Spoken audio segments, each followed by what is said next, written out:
કૃષ્ણા કુકિંગ્સમાં હું તમારું સ્વાગત કરું છું। સરસ મજાનું આપણે ચોખાના લોટનો નવો નાસ્તો બનાવીશું। તો અહીંયા એક બટાકું સરસ મજાનું ધોઈને છોલીને તેને છીણી લીધું, છોલીને તેને ધોઈને નીચોવી લીધું છે। પછી અહીંયા એક કડાઈમાં તેલ મૂકીશું, તેની અંદર જીરું, ચીલી ફ્લેક્સ અને તલ નાખીને પછી તેની અંદર બટાકાનો છીણો નાખીને સાતળી લેવાનું છે।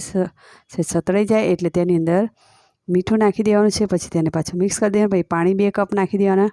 પછી તેની અંદર પાછું ટેસ્ટ પ્રમાણે થોડું મીઠું, ચપટી હળદર અને ચપટી લાલ મરચું, લીલો મસાલો, કસૂરી મેથી બધી વસ્તુ નાખીને તે પાણી ઉકળી જાય પછી તેની અંદર થોડો ચપટી ખાવાનો સોડો, પછી તેની અંદર 3 થી 4 ચમચા જેટલો ચોખાનો લોટ નાખીને મિક્સ કરીને 2 મિનિટ તેને ઢાંકીને ચડવા દેવાનું। ચડી જાય પછી તેને ઠંડો થવા દેવાનો। ઠંડો થઈ જાય એટલે આપણે તેના આ રીતે મેંદુવડાના શેપ આપીને તેને તેલવાળા હાથ કરીને મેંદુવડાના શેપ આપી દેવાના। પછી પહેલેથી તેલ ગરમ કરવા મૂકી દીધું છે, તે તેલની અંદર સરસ મજાના ફ્રાય કરી લેવાના છે, ગોલ્ડન બ્રાઉન થાય